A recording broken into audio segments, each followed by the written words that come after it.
Okay, I've just been given the thumbs up from our comms team that we are live. So welcome everyone who's joining us here this evening, and also those that are watching the recording of this back. I'd like to start by acknowledging the traditional owners of the land in which we meet today. And for us here, that is the land of the Bidjigal and Gadigal people, the people whose land we live, learn and work on.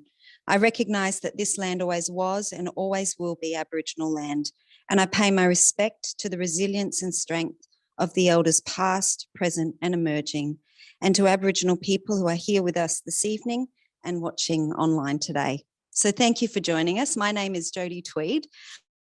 I am the Manager of Community Development at Randwick City Council, and really excited to be here with a great panel of people to discuss our Inclusive Randwick Strategy, which is a really important piece of work for us, but more importantly, for you as a community. But before we go any further and talk a bit more about that, I want to introduce the panel. I'm going to start with this side of me. So I'm going to pass the mic over to you, Mel.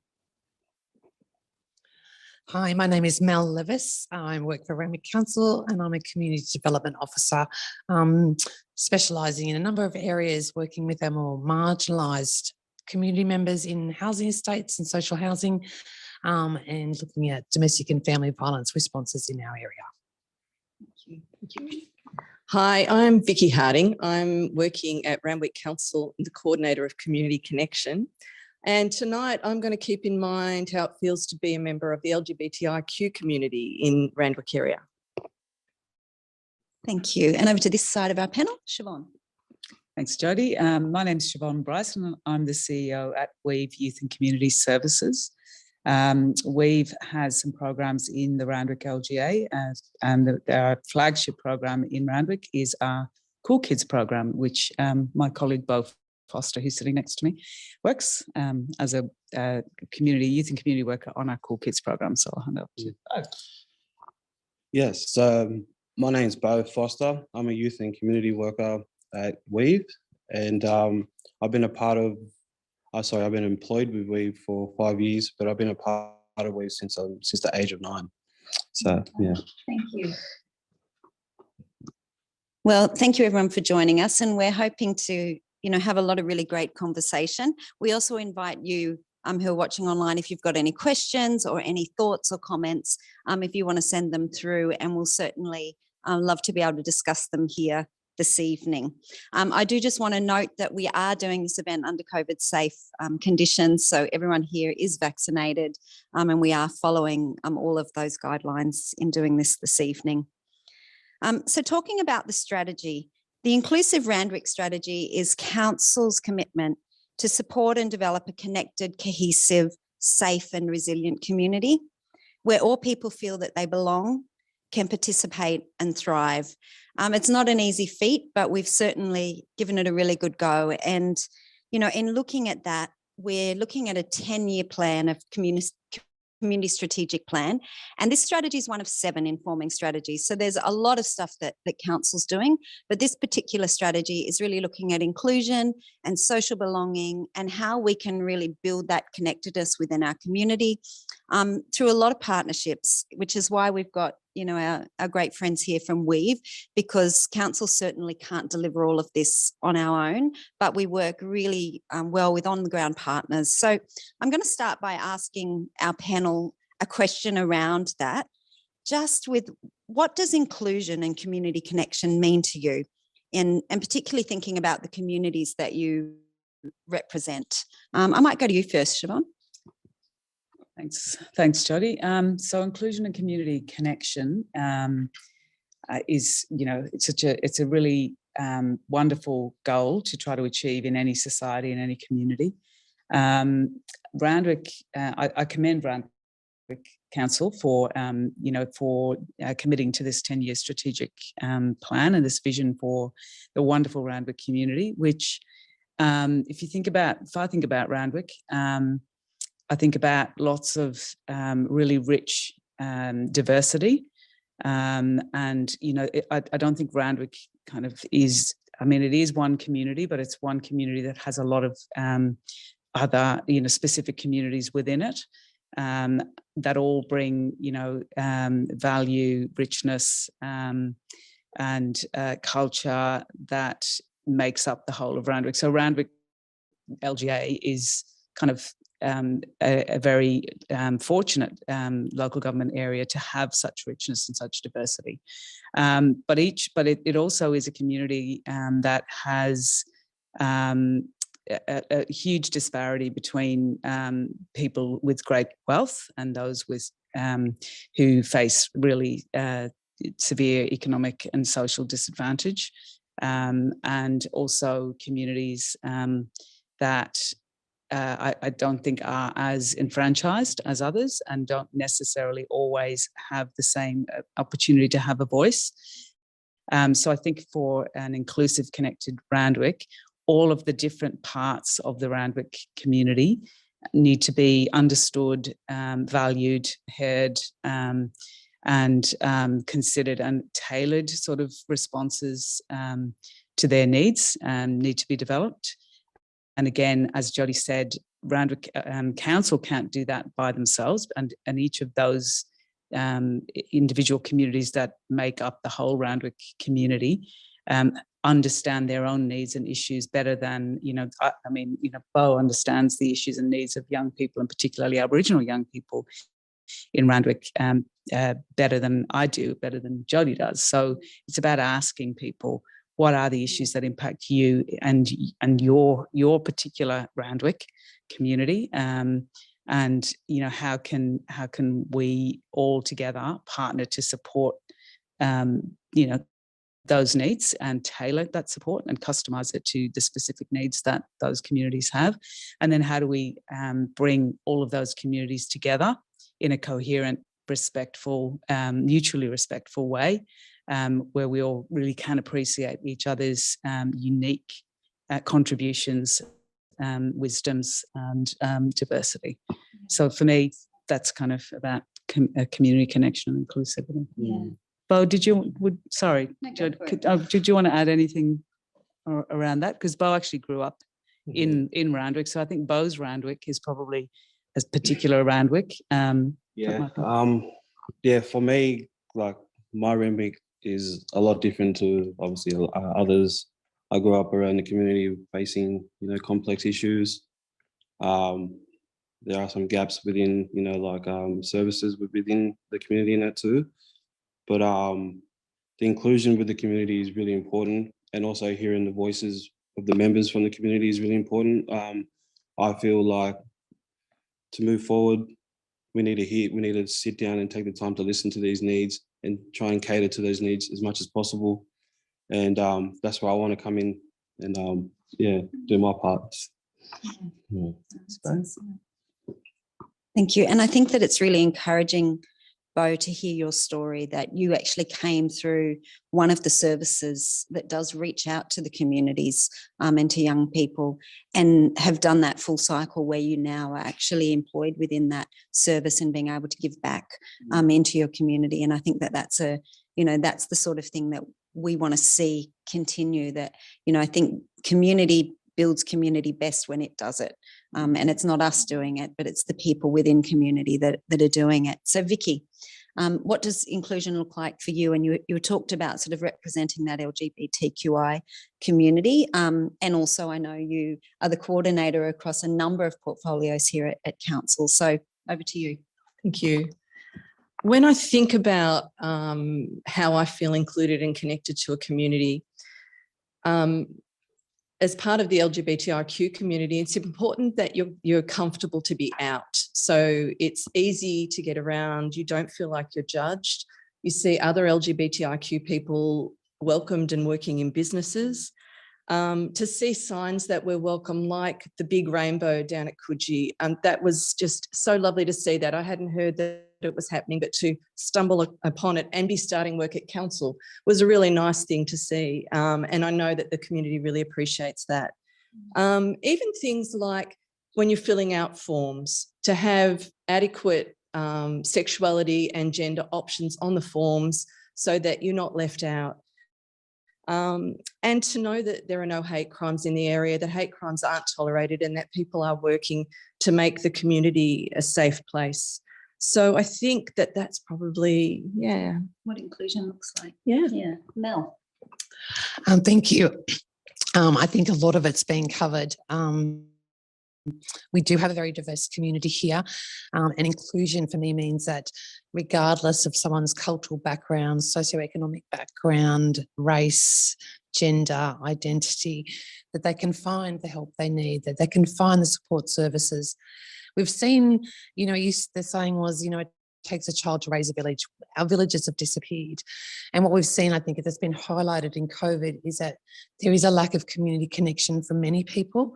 They're very isolated, and isolation is actually a terrible thing for people and can have significant impacts on people's well-being.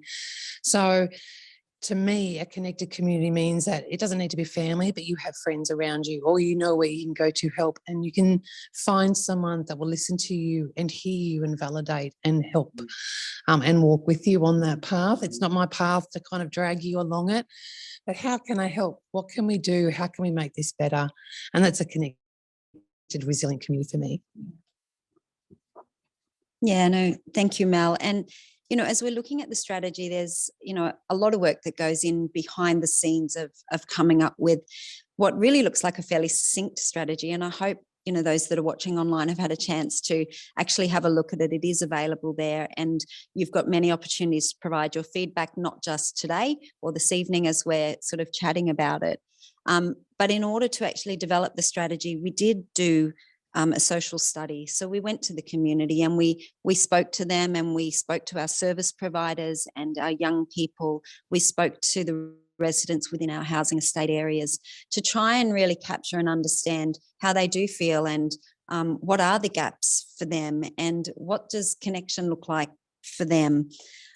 So we commissioned that study. We also did a lot of research and review on some strategies that have already been written. So the Resilient Sydney strategy, which is a metropolitan strategy of a number of local government areas that looks at resilience, and, where there's issues within Randwick that are not isolated to Randwick. We've all been through challenges, and we've all been through COVID and bushfires, and, resilience is about learning to, rise through those disruptions that we face. So how do we, as a local government area, how do we partner with our service providers? How do we work with our community members to actually build that resilience? So really reviewed that strategy.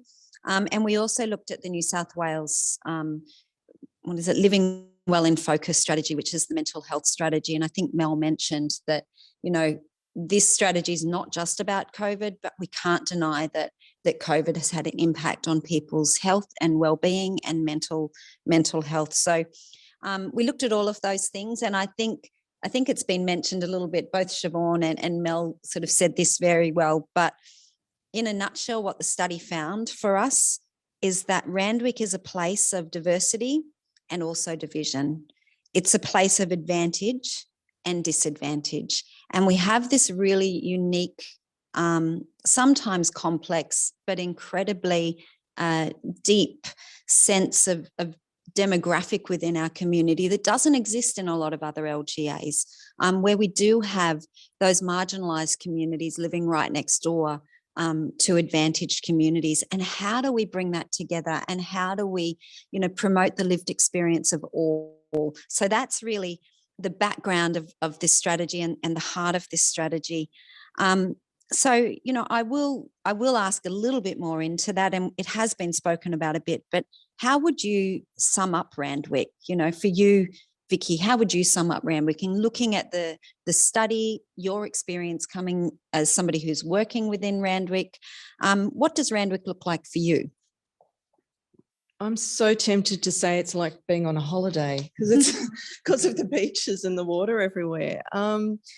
But I have been really struck by the difference in different communities within Randwick and pockets of, pockets in Maroubra and different places that I've been to. And there is a lot of diversity, and there's some work that we need to do to make sure that everyone's voices are heard and that we're including everybody in the discussions about what they need. And some of those communities and those people are tricky to reach, and so we need to make sure we're inclusive to reach them. Yeah. Great. And Mel, you know, you've been working in this local government area for a very long time. And she said to me when she came in, don't tell them I'm an expert. She's absolutely an expert in what she does, and the work that she's been doing within the domestic violence space and within our social housing communities is outstanding. And everyone knows who she is down there. But what do you feel in working in this environment over a very long period of time? What do you feel are the biggest social challenges for Randwick?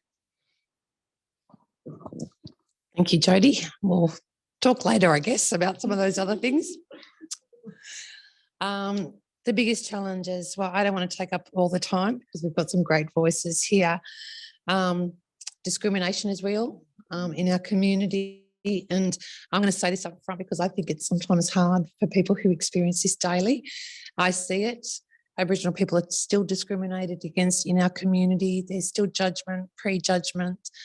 And I find that very disconcerting in this day and age. I think a lot of people have misunderstandings sometimes about people in poverty, in disadvantage, maybe in our social housing estates. That could be me. You know, I could have a quite serious illness tomorrow and I could lose my house, I could lose my job, and I could be homeless. That's what a lot of people experience in our housing estates. There's family breakdowns, there's violence, there's mental health issues, there's drug and alcohol, and we could all be one step away from that level of disadvantage. And so what, you know, we want people to do is kind of put that judgment on the back seat, because we don't know people's lived experience, we don't know their history, and maybe we can make a judgment about why they look or present and think we know about their experience and history, but we don't. And it's really important to just have those conversations and not make those judgments. Some of our challenges, some of our community are very old, and accessing the digital divide for our families is incredibly expensive. When you're living on $44 a day and your broadband to, you know, homeschool your child or to go onto your MyGov account to access your Centrelink, these are huge barriers. I've seen more vulnerable older people who are not even on the digital, you know, on the digital devices. So we've seen them being locked out of shopping centres, not being able to access their information. And then we've got people from coal backgrounds, English is not their first language, and older. And so they are facing multiple barriers to access help. And that really concerns me, that we haven't been able to ramp up the help for people who are being left behind. And that's where I think we're seeing a divide growing, because we're having there is more difference between the haves and the have-nots. And those, you know, the ones that have nots are missing out on those opportunities. Thank you. And Siobhan and Beau, working on the ground, you know, in Weave, what lived experience are you seeing when it comes to those social challenges? I think, Beau, do you want to take this one? Or? Yeah, sure. Some of the challenges I had to face growing up was, just like Mel said, some discrimination and also police harassment. Yeah. And it's still continuing today, which is very unfortunate. But like, I've had a report come in from work that a 10-year-old boy during lockdown was being harassed by 2 grown men who are police officers, which I think that needs to come to an end. But in order for us to move forward, we need to come together as a community, because how can we move as a community if we're not a community? And to break these barriers, we need to be able to get behind one another's support. And yeah, Very good. Just to echo what you said. Like, the idea of a community is a group of people who care about each other, and who seek to understand each other, and to support each other. So really, it's fairly basic, you know, and I think that, you know, that's kind of what Randwick's trying to achieve through this inclusive Randwick strategy, is to, you know, to look at who is in that community, who is falling behind. And, you know, there is no doubt about it. The perception from people outside of the Randwick LGA would be that it's a wealthy council area. It's a wealthy area. It's the eastern suburbs. It's, you know, it's all glamour and mansions and you know, expensive cars and people with extreme wealth. But that is absolutely not the case. We know there are pockets of extreme disadvantage, people really struggling just to survive and get through each day. And, you know, some of, and Mel, you've talked about some of the kind of reasons why people may, you know, find themselves in such a, you know, disadvantaged position. And a lot of it, particularly if you're looking at, looking at Aboriginal people, you can't not look at the history. You cannot look at the impacts of, you know, colonisation and policies, government policies over time that's still impacting people day to day. But we also know, and Beau knows firsthand, and we know it firsthand, that and I think Randwick Council knows, that if you put in if you ask people, what do you need? How can we help? How can we work together? How can we walk alongside you and actually respond appropriately and give people opportunities? People, you know, Beau is an example of what can happen.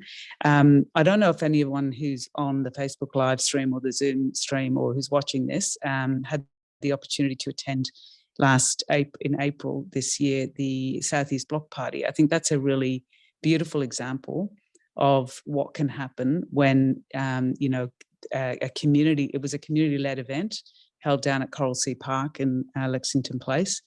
Young people like Beau, Kobe D, who's a young person who grew up in Lexington Place. It was a vision and a dream of these young people to bring their community together and show what a proud, resourceful, you know, strong community that they are. And that's not the perception generally of that community, but that is that community, given opportunities, given support. And, you know, again, that was a partnership with the community, with Randwick Council, with Weave, and a whole lot of sponsors who came together with a shared humanity, you know, and showcased that. I don't think I've attended a community event or any event that was so uplifting, so powerful. And that's what's possible in partnership with the right support and understanding and really supporting what communities need. And I think that we had emails from local residents, probably from the more wealthy, you know, again, Lexington Place is a great example of mansions next to, you know, public housing estates where people are really doing it tough. So many emails from local residents saying we need more of this in our community. This is the first time we've really seen what's possible in, you know, in terms of strength and positivity in this community. And yeah, so it's all possible if we work together and, you know, understand and support each other. Yeah, yeah. Excellent. So true. And I do just want to encourage you that you can send through any questions or comments for us. You can do that via Zoom on the chat or the Q&A function, or put some comments into our Facebook if you're watching live on Facebook. We do have a question that's come through from Stella. And she just says, how does RCC, Randwick City Council, that is, intend to include seniors in the strategy? Bearing in mind that the lone household figures are significant in the documents, plus there is likely to be 32% increase in lone households by 2036. The strategy is commendable, but I found it light on for seniors. I might actually take this one and pass to Mel. Thank you, Stella. It's actually an incredibly good point. We are very well aware that Randwick is an ageing community.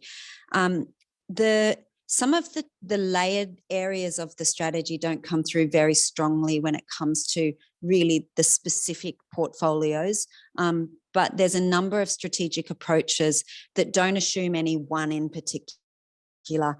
So there's areas of that where we're looking at a diversity framework, and what does that look like across all of our different communities. So seniors is absolutely one of those. So I guess that's an additional piece of work that we'll do on the strategy to make sure that no community misses out. A lot of the work that we do when we talk about the work and the continued work at Lexington place our partnerships through our community investment program with service providers. We really look at services to seniors through those partnerships. So again, it doesn't really spell it out probably, and that we take that feedback because we can probably look at how we can do that a little bit more clearer, because it's definitely in there. We definitely will be continuing to look at some of those divides, some of those vulnerabilities of our seniors. We have a really expert community development officer who works here at council, who's incredibly linked in within the needs and is a great advocator. So you can be rest assured that their voice is heard regularly. But as you go through the different strategic approaches that are, I guess, a bit more generic, you can assume, and this is for any of the communities, that we're going to take a really deep dive into each of those different communities. Mel, was there anything you wanted to add to that? But yeah, please keep your questions coming through. Could I just add something? Yes. A nice story about the fabulous older people in Randwick LGA, who, and Beau could probably speak way more beautifully to this, who we've had the opportunity to partner with on a couple of programs. So the Cool Kids, who are, kids aged kind of 7 to 12, working with the woodturners over at Coolora. And they've made some hand paddles for body surfing with, the kids learned how to make those wooden paddles. And was it a billy cart program? Yeah, so they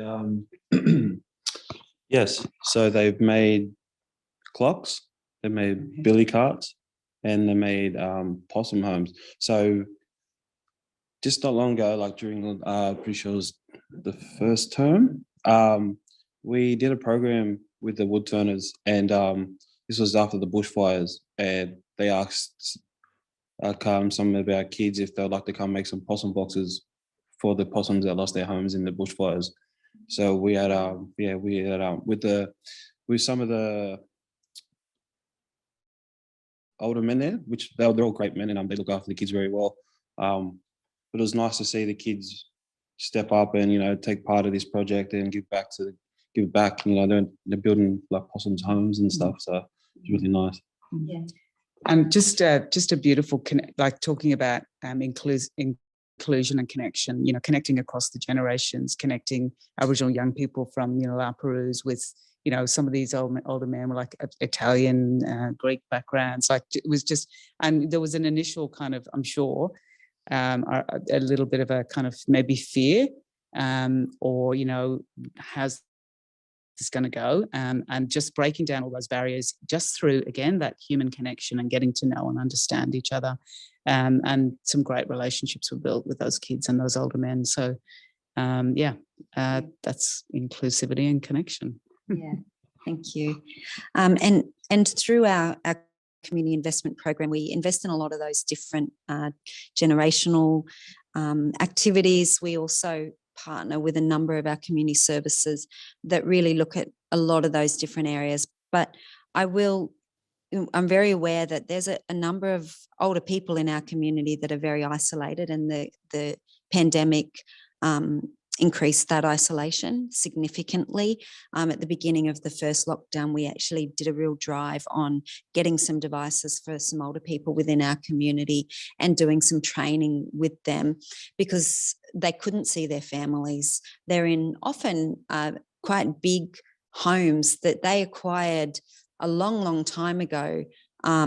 They're not, while their homes are a great asset, they themselves are not necessarily, of great wealth, and a lot of isolation there. So we are very well aware of that and are looking at a number of different programs that we fund and that we partner with. And Frida, hope she's happy and listening and that I mentioned her name. She delivers some unbelievable webinars out of Randwick in partnership with a number of our providers that are really focused and targeted to that area of our community.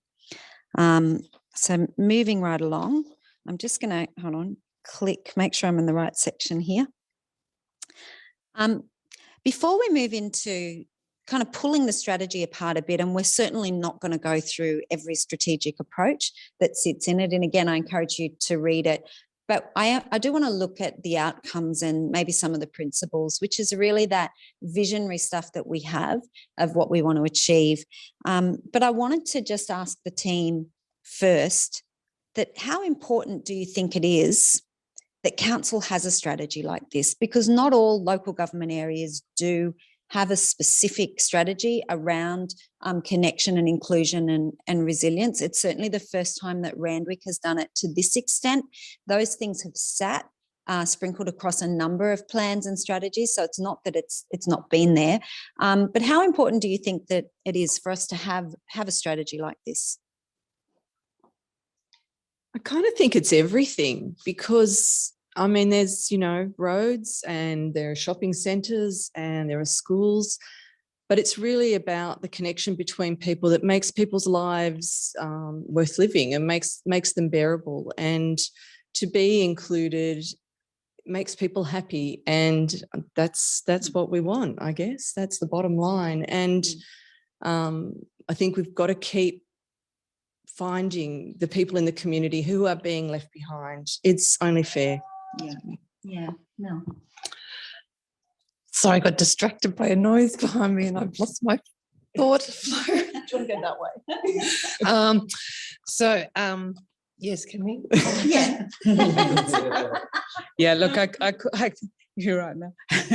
I couldn't agree more with Vicki, because really the roads, the rubbish collection, the infrastructure stuff is not the community. The community is the connection between people. It's everybody in Randwick feeling like they belong, they have a place, they're valued and cared about, and they matter, and that they have a voice. So, you know, and we're here, and Beau will speak to this too, I'm sure, because we're really committed, to this community, and have been long term, and that's really key as well. And you know, Randwick Council has some amazing staff who've been around for a very long time. Mel's one of them.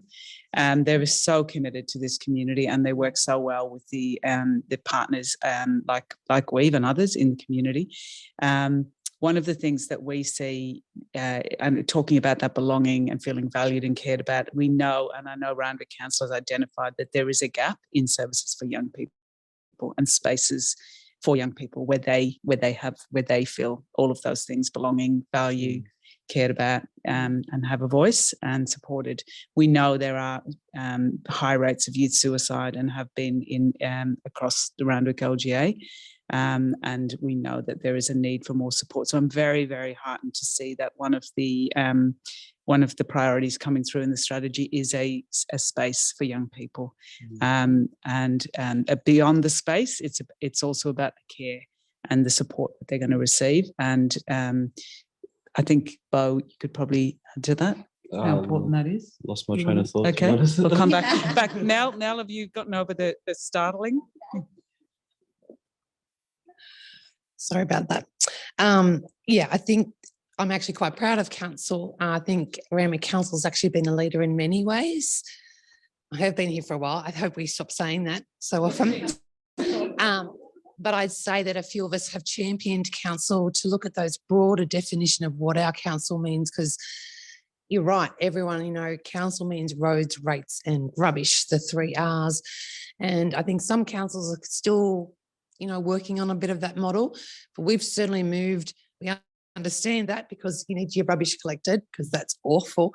But we actually know that if our community doesn't feel valued, if they don't feel connected, if there isn't dignity that we give everyone in our community, regardless of where they come from, if we don't show respect for people's lived experience and who they are, we're not going to be able to build and foster on those community connections. And I think it's really good that we're actually trying to record this. It's actually really hard to do when we're looking at objectives and stuff, but I think we want to show you that our passion is here. We understand on a much broader level that a person's well-being is much more than material items or the lack of, you know, rubbish around your house. It's that kind of community connectedness, which actually gives you value to your life when you see someone and says hello down the street. It could be as simple as that. But it's certainly providing targeted programs we know for people or our community groups who have been a bit left behind. So we need to kind of really actually air that out, put it on paper so we have the evidence and then we can start working on it. Thank you. And we do have a couple of questions and comments coming through. We have one from Jessica that says, how about people with disability within the community? And I might give this one to Vicki because she's heading up a significant project at the moment around that. Thank you. Just today, in fact. So council has a disability inclusion action plan, is that it? Yes. Called DAP. And this is an exhaustive across council plan for different ways that we can make sure that people living with disability are comfortable and connected. And so the 4-year, there's actually, it's being consulted right now. There has been about 2 or 3 months that Frida's been consulting with various groups and individuals about what you would like to see council doing to feel more included. So today we actually met with a lot of managers throughout council to talk about how they could contribute to what we heard from some of the feedback. And it was a really productive and quite an exciting meeting, and we expect there'll be some quite creative and innovative ways of addressing some of the issues that people in the community feel. So please, was it Jessica? Yes. Please, Jessica, go onto our website and give us any feedback of particular things that you think we can do to make life a bit easier. Yeah, thank you. We also have a question from Gregory, and he says, how does RCC link in with institutions within Randwick that work in the fields of disadvantage? For example, the Kylo Centre at Prince of Wales Hospital, Long Bay Jail, to support individuals re-entering the community from those institutions. I might get Mel to speak a bit to this one. Yes, we have quite a strong relationship with the universities and TAFEs in our area. We're actually working with the UTS at the moment on a project around being a bystander and how in a community we can all be a bystander to reduce violence. So we certainly have a strong relationship with our academic institutions. We certainly, as an organisation, we probably don't work so much with the Kylo ward. I do know what you're talking about, but Randwick Council has been a partner and a collaborative place-based response with Department of Communities and Justice, South East Sydney Local Health District, and the Delhi Women and Children's Centre, and Central Eastern Sydney Primary Health Network. So through that role, we absolutely have connections with the health network. The hub at Lexo, while we can't solve everyone's issues, it is there to try and support people who have just been released. One of we're actually working, I think, on a new program with maybe our Aboriginal Community Development Officer being able to do some outreach at Long Bay Jail. We're certainly seeing some people being exited from these mandatory services, and there's not a lot of discharging plans and there's not a lot of support. And you've probably seen that, Beau, in your community, and we see it with people who are unwell. If they're exited without a plan, no surprise, they can get back into trouble again because they're typically unwell, or there's a whole range of complex issues. And we want to do better at that because we know the cycle. If we don't get that support when they come out, we're really not leaving people many choices about how they're actually going to feed themselves at night or look after themselves. So we want to do more of that. But I do have to say we are a local government, and we also have to work with our partners who are funded to do these programs. And I guess that's one of the things I wanted to raise earlier, is that I know through my work at the Hub at Lexo, is that there are actually a range of government programs that the community don't know about. They don't know about My Aged Care. People are unable to apply for the NDIS. People are, leaving incarceration and are not given the support services and numbers. Can you imagine being locked up somewhere for, whatever amount of time, coming out and not knowing what the world is like, where those support services are, how you make contact, how you get the necessary documentation to actually apply for those things it's incredibly complex. And we want to do better there, but we want to work with our partners because they're the ones who are funded to do that work. Yeah, I think that that's something also in developing the strategy. One of the considerations was council's role. We see ourselves as a great ability to support our local service providers and to be a conduit. And I think what we also do really well is bring all the right people together to have those conversations and to really, think about how we can progress these things in collaboration. And we actually yesterday just had a service providers forum with, a number of our local services represented at that. And, one of the services that came along that hasn't engaged with us previously at a service providers forum was around a service that is working with incarcerated people to re-enter the community. And so that's where some of those conversations start. So, but we certainly have a lot of strategic approaches to really build into those relationships and partnerships more. We also have a question from Zoom that says, will Kensington and Kingsford feature in the strategy, given the high number who responded that they do not feel part of the community? Like I said a bit with seniors, we can't specify every little sort of area or particular group, but we will take a holistic approach to all that we do. And those things ebb and flow. And this strategy will be a living strategy. It's not a piece of paper that we've written that we're now going to sort of park in a drawer. We're going to revisit this every year through our operational plan, every 4 years through a delivery program. And it's going to live and grow and breathe with us as we see those different trends emerging and those things. So I can't specifically say that there's a point in the strategy that specifically looks at those areas, but we certainly will have that holistic approach. So thank you for those questions. Keep them coming through. I might just move on. Just looking really top line at the strategy, there's too much detail. While I think it's a fairly simple document, there's too much detail to sort of try and discuss in this group. But I do think that it would be really good for us to touch on the principles of the strategy. And this is something that Randwick does with all of the strategies that we produce, where we look at the guiding principles. They're not something we can particularly measure with a percentage on an outcome of a survey, but they are the attitudes in which we want to approach our community and want to approach the strategy. And, for us, we spend a lot of time really thinking about the principles of this strategy. And for me, that's what captures the heart of this strategy more than anything else. So recognition, so making sure that in everything that we do, that we recognise that our city is on Bidjigal and Gadigal land, and acknowledging our Aboriginal and Torres Strait Islander people. Diversity, recognising, we recognise and respect the unique cultures, identities and interests of our community, and we welcome all.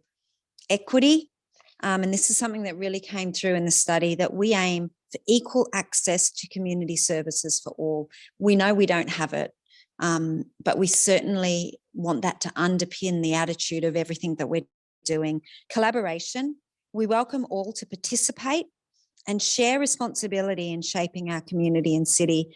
And for us, this is something, particularly for the community development team, we actually want to go beyond consultation and move into shared responsibility, co-design, the opportunity for that participation of the community. Empathy.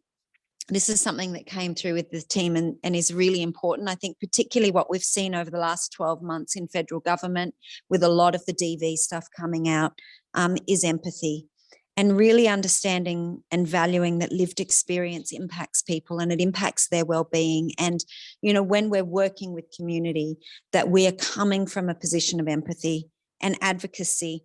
And this is an area that local government, we're not state government, we don't fund, the correction services, we don't fund a lot of the big, programs that are happening within the community, but we certainly can support, defend and speak on behalf of the causes and needs within our community. Was there anything that the team wanted to say about that before we move on? And, we're going to wrap this up pretty soon. But was there anything that the panel wanted to comment just in relation to the principles and how they sit for you? I saw you saying yes there, Beau. But I might, Siobhan, for you guys as a service provider, you're not council workers. And I know that there's been that sort of close relationship, but how does this sit with you as a service provider and that relationship that you do have with council? Yeah, I think they're all admirable principles that, I'm not going to argue with any of those principles. I think they're each and every one of them is really important. Yeah. And I think this whole strategy, the principles, the values that we hold, us, Weave as a not-for-profit council as a local government, are there to steer us and hold us accountable. And this strategy is similar. The fact that it's in writing, there's commitments, there are priorities, we'll be keeping Randwick Council accountable. And I'm sure everyone who's online now and the community will endeavour to as well. But all of the outcomes, all of the strategies and all of the kind of priorities in the strategy are things that I think are achievable and that we should all be working towards. And, that's all of us. That's, everyone in the Randwick community has a part to play in this. None of us can do it together. None of us can do it by ourselves, but together we actually can make changes. It might not happen overnight. And, what does Jack say? You have to take, what's Jack's famous saying about this basketball thing? You got to take the little steps to make the big moves. Mm-hmm. Yeah. So, but without it written down, without those principles and those values, they're kind of like the guidelines that we need to stay within and not forget. Yeah. Because as we work towards these outcomes and these achieving these priorities, we need to also remember to hold those principles close. And if we do, it should mean that all of us, you guys watching, all of us on the ground, community orgs, there's Randwick City Council, we should all be working together in a really respectful way, that does include everybody. Yeah, yeah. And I think that's where the principles are important, because they actually make us check ourselves as we go through this process, and they reground us. And finding ways to measure some of these community-based things is not as easy as it is in a transport or a road strategy, where they can say we're going to build X amount of kilometres of bike path in 5 years or whatever it is. We can't do that to that same sort of degree, but I feel like the principles keep us in check, and we need to keep revisiting them, and we need to keep asking ourselves, are we collaborating? Are we being empathetic to our community and the lived experience that's out there? We have another question from Stella. And Stella, I just want to commend you for, you have read this strategy from, front cover to back and the study as well. And, I really appreciate that. We put a lot of time and effort into this. We don't expect everyone to read 100 pages of a social study, but I do appreciate that you have. And Stella has raised a very, very good point around the changes to our bus network within Randwick, and the ability to be able to move around the local area, and that's now going to be very restrictive for those that don't drive, and therefore increase isolation. You are absolutely right, and it is something that concerns us greatly. There is some advocacy within our transport strategy to address this. Public transport's not within the jurisdiction of local government, but we certainly are looking at partnerships in community transport where we can't fix that on a state level. We can advocate, which is why advocacy is a really big principle for us, that we are going to be as loud as we can. You are not the first person to raise that. It's come through in so many of our consultations, not just for the social study, for the DAP, from our consultations with our housing estate areas. So it is absolutely a real concern, and we will be fighting on your behalf the best that we can to get that voice heard. I'm just looking at the time. Wow, that's gone fast.